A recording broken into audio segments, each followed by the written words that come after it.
Oui, ça vaut le détour parce que bon, même déjà le film qu'on va présenter là, en ouverture du festival, c'est vraiment un film magnifique sous tous ses aspects. Et puis surtout, c'est un hommage à Gustave Eiffel. Vraiment, allez le voir. Sortez, respirez, c'est le Quality Time. Si vous aimez le cinéma français, eh bien ne ratez pas la 19e édition du Festival du film français en Israël. Des films qui ont été à l'affiche très récemment et qui sont proposés dans toutes les cinémathèques ou presque du pays. Pour en parler, eh bien, nous avons Caroline Bonnet d'Eden Cinéma qui est, on va dire, en partenariat avec l'Institut français d'Israël et Unifrance Film. Eh bien, elle est là. Bonjour Caroline. Bonjour Cathy. Voilà. Alors, une très belle sélection, 16 films français avec un focus particulier sur les femmes. Alors oui, un focus sur les femmes, mais pas que. Moi, je trouve que le festival est aussi finalement autour de la passion. De l'amour, oui, c'est vrai. De l'amour et puis surtout de la passion quand on regarde bien les choses. Déjà avec le film d'ouverture parce que on est vraiment enchanté de présenter Eiffel, ce symbole de Paris, de la France en règle générale, et derrière ce monument historique, un homme dingue et complètement passionné, très en avance sur son temps en termes de communication. Enfin voilà, c'est vraiment un très très beau film qui retrace toute la détermination qu'a eu Gustave Eiffel à maintenir voilà ce monument qui était à la base éphémère pendant l'exposition universelle. C'était quelqu'un de très connu déjà à l'époque, mais qui s'est battu énormément pour que la Tour Eiffel soit encore aujourd'hui parmi nous. Et le film retrace bien sûr l'historique et aussi tout le côté romanesque aussi de cet homme, de cette époque. Et c'est un film grandiose. Voilà. Gustave Eiffel. T'as repensé l'exposition universelle? Je vais pas recommencer. Je vois pas l'intérêt de construire un machin qui sert à rien, qui va falloir démonter juste après. Vous avez réponse à tout? La vie m'a appris à me méfier des surprises. Entièrement en métal. Un défi à la gravité. Aux éléments. Cette tour, messieurs, c'est Paris. Son rayonnement. Sa place dans le monde. Un très très beau film, en plus avec une histoire aussi très sulfureuse. C'est un film qui a mis plus de 20 ans à se monter. Vraiment, il y a eu des livres sur l'histoire du scénario qui a été écrit à la base par Caroline Bongrand. Voilà, ça nous donne l'occasion de la saluer. Un très très beau film, une belle histoire comme on les aime franchement, où tout le monde s'est battu pour que ce film existe. Moi, je sais que j'avais passé à Art on Screen un documentaire aussi sur Gustave Eiffel et vraiment... oui, ça vaut le détour parce que bon, même déjà le film qu'on va présenter là en ouverture du festival, d'un point de vue des reconstitutions historiques, mais c'est vraiment un film magnifique sous tous ses aspects, visuel, historique, et puis surtout c'est un hommage à Gustave Eiffel. Vraiment, allez le voir. Il sortira d'ailleurs en salle après en Israël. Quelques jours après l'ouverture. Alors, film d'ouverture, ça veut dire projection en plein air, comme c'était le cas il y a quelques années ou pas cette année? En plein air, c'est un grand moment, en tout cas en présentiel. En présentiel. Voilà, en salle, et on est content de... déjà, l'année dernière, on était les premiers à faire le festival en présentiel. On ne savait pas encore comment ça allait se passer, puisque avant, c'était en VOD. Donc en présentiel, et on espère que les salles seront pleines comme d'habitude, mais a priori ça devrait bien se passer. Et, on avait prévu depuis longtemps d'ouvrir avec Eiffel, et on est très fiers de le faire. Ok, nous aussi on est ravis pour tous ceux qui ne l'ont pas encore vu, qui n'ont pas pu voyager en France pour voir ce petit bijou. Ce sera possible de le faire ici. Donc évidemment à Tel Aviv, Jérusalem, Haïfa, Herzliya, Holon, Rosh Pinas, Sderot, dans le cinéma Hôte d'Ashdod, et bien sûr à l'espace francophone d'Ashdod. Donc franchement, il y en a pour tous les goûts. Alors est-ce que on va pas pouvoir parler des 16 films? Est-ce que vous avez des préférences, Caroline? Alors, des préférences, c'est toujours difficile, mais en tout cas des coups de cœur. Il y a un film que j'ai trouvé vraiment passionnant, donc le film Le Compagnon de François Favra sur les compagnons du devoir. Et finalement, tout le monde ne connaît pas ce que sont les compagnons du devoir. Et ce film est vraiment rythmé. C'est l'histoire d'une jeune fille vraiment perdue en fait, qui est en banlieue et qui va être, grâce à Agnès Jaoui, l'éducatrice, va être intégrée aux compagnons du devoir. Et il y a plein de personnages comme ça qui ont qui ont un destin un peu brisé et qui vont pouvoir reconstruire leur vie. Et ça met aussi tout en valeur le côté artisanal, en fait, de travailler avec ses mains, de pouvoir créer de belles choses et de se retrouver aussi. C'est vraiment un film très, très bien fait. Franchement, je conseille vivement. Et puis c'est un film aussi, sur la jeunesse, parce qu'on voit cette jeune femme qui va découvrir un autre monde, qui n'y croit pas du tout au début, qui est aidée mais qui ne veut pas être aidée. Enfin, ça touche à plein de choses, à plein d'émotions très intéressantes et avec une mise en scène et un scénario parfait. Il n'y a pas un moment où les personnages sont décalés. Tout c'est plus vrai que nature. C'est vraiment un très très bon film que je conseille vivement. Bienvenue chez les compagnons. Je vous présente notre mère. Notre mère, genre Marie, Jésus et tout. Toutes les maisons des compagnons, elles sont dirigées par une mère qui aide un peu les jeunes au quotidien. Pour un patron qui veut embaucher, un jeune qui est formé chez nous, c'est un gage de qualité. Ça te dirait de passer un CAP chez les compagnons? Vous me voyez dans votre truc de l'excellence là? On va suivre votre conseil, on va aller sûrement se précipiter pour le regarder. Alors, ce qui est sympa aussi dans cette sélection, c'est qu'il y a des films avec beaucoup d'actrices ou de stars, on peut dire, assez connues. Je pense au film avec Nathalie Baye, Haute Couture. Il y a aussi le film avec Virginie Efira, un très joli film En attendant Beau Jungle, où là, c'est une performance d'actrice incroyable. Alors, il y a toujours ces grands acteurs français qui sont connus à l'international, qui reviennent dans la sélection, même si je tiens toujours à passer aussi des premiers films.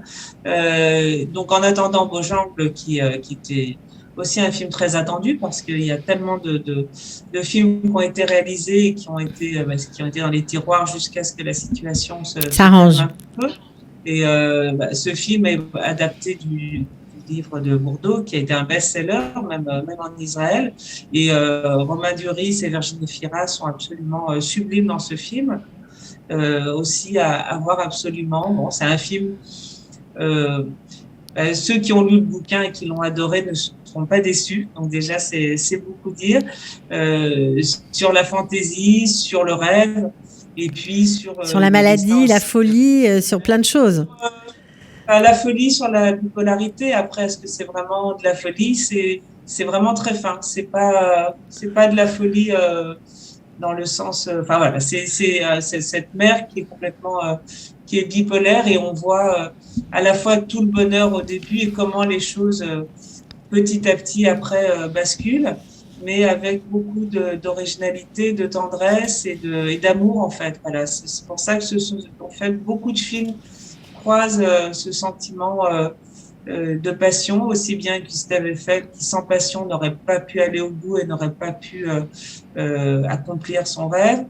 Dans Beau Jungle, c'est un peu pareil, cet amour fou entre Romain Duris et Virginie Efira, cette passion dévorante avec malheureusement cette tendance de cette mère et puis ce fils aussi autour, mais tout est fait avec beaucoup de grandeur, en fait. Voilà, je trouve que c'est un très, très beau film. Vous faites avec 300 personnes tous les soirs, c'est ça?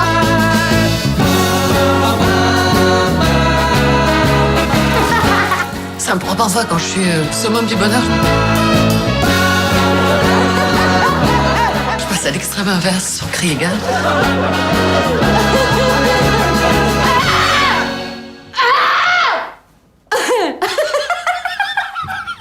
Moi, je trouve que c'est une très belle sélection, surtout, Caroline, parce qu'il y a beaucoup de sujets abordés. Vous parliez de passion, d'amour, je suis tout à fait d'accord avec vous, notamment quand on pense à Tout s'est bien passé de François Ozon, un très joli film sur l'euthanasie et sur l'amour d'une fille pour un père, jusqu'où l'amour peut aller, qu'est-ce qu'on peut faire par amour. Enfin, il y a beaucoup de questions, de sujets de société, qui nous touchent, à plus d'un titre. Tous les films sont vraiment à voir. On va parler peut-être du dernier, du film de clôture. On est fait pour s'entendre, le film de Pascal Elbé. Beaucoup d'humour dans ce film. Énormément d'humour, ça c'est. Et pareil, une brochette incroyable. C'est pour ça qu'on voulait aussi terminer sur une touche plus drôle, même si là on n'est pas sur oh là là, mais sur quelque chose de plus léger.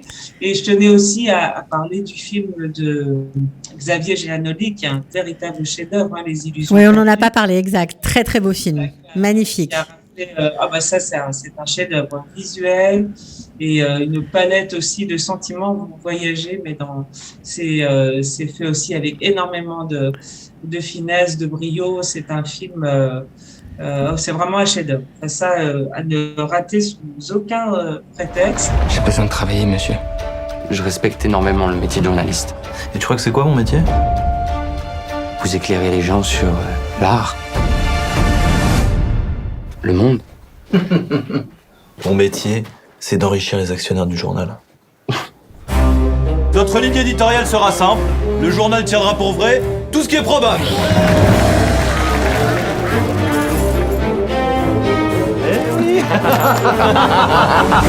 En fait, non, ça fait du bien de voir que même si les programmations sont toujours difficiles à faire, parce qu'il faut des films aussi qui vont plaire aux Israéliens, mais pas que, qui a une richesse et un talent fou dans le cinéma français, parce que on se rend compte à travers cette sélection à quel point ce cinéma est riche et plein d'innovations, et ça, en tout cas, c'est agréable de pouvoir travailler avec une matière aussi intéressante. Les Israéliens sont toujours aussi férus de cinéma français. Ils sont de plus en plus nombreux à assister cette semaine dédiée au cinéma français. Oui, mais puis en plus, c'est vrai qu'on n'a raté finalement aucun rendez-vous parce que durant cette période, il y a des choses qui n'ont pas eu lieu à cause de cette situation sanitaire. Mais finalement, on n'a pas lâché. On a été présent ces 2 dernières années, à part une fois en Zoom. Et c'est vrai que le public est présent. Et puis, un public aussi qui se rajeunit aussi. Donc, c'est sympa, bien sûr. Alors, juste pour préciser, évidemment, c'est du 16 au 31 mai, du 16 mai au 31 mai, mais évidemment, c'est pas du cinéma en continu. Il faut réserver sa place et puis il faut surtout connaître les horaires des projections. J'insiste parce que souvent on nous dit, mais c'est quand, ça passe quand, c'est sûr, c'est pas toute la journée. On a l'habitude en France d'aller au cinéma toute la journée. Quand c'est programmé, c'est programmé. Mais ici, c'est pas pareil. Donc, comment on fait pour avoir toutes les dates et ne pas se tromper? C'est un festival, donc les projections, vous allez sur edencinema.com ou sur le site des cinémathèques où le festival a lieu, mais tout est centralisé sur edencinema.com et vous avez le jour, l'horaire, vous réservez votre place et puis c'est aussi simple que ça. On peut réserver sur le site d'Eden Cinéma directement ? Oui, parce qu'en fait, vous arrivez directement sur les sites des cinémathèques. Oui, tout à fait. D'accord, génial. Et je tenais aussi à préciser, bien sûr, que ces festivals, j'en fais plusieurs, mais en tout cas, celui-là. Celui-ci, il est organisé, comme vous l'avez dit au début, en collaboration très étroite avec l'Institut français, en partenariat, que je remercie, même si c'est un partenariat, il y a un travail, encore une fois, très proche. Parce que grâce à leur soutien, bien sûr, ces événements auraient du mal à continuer à exister, et aussi nos sponsors. Donc cette année, on est content. L'Occitane est aussi partenaire à nouveau du festival, puisque tout le monde a traversé une période difficile, au niveau des budgets, etc. Donc c'est important de dire que c'est tant que j'ai l'énergie, l'optimisme de continuer à on espère que ça va continuer parce que c'est un plaisir pour ceux qui aiment le cinéma. Ce que je souhaite à chaque fois remercier, c'est qu'il y a Il y a énormément de gens autour et une équipe formidable. Shaoli, notre attaché de presse. Enfin, il y a des cinémathèques. Il y a une grosse équipe derrière et c'est vraiment, voilà, c'est très vivifiant de voir que tout le monde remet de l'énergie pour que ça ait lieu. Et voilà, on vous attend. C'est déjà, voilà, ça commence à se remplir. Donc, n'hésitez pas à vous rendre sur le site et prendre vos places. Bon, ce sera fait. En tout cas, merci beaucoup Caroline Bonnet d'avoir pris un peu de votre temps pour nous parler, nous donner envie d'aller au cinéma, tout simplement. À bientôt Caroline. Merci, au revoir, à bientôt. Sortez, respirez, c'est le Quality Time.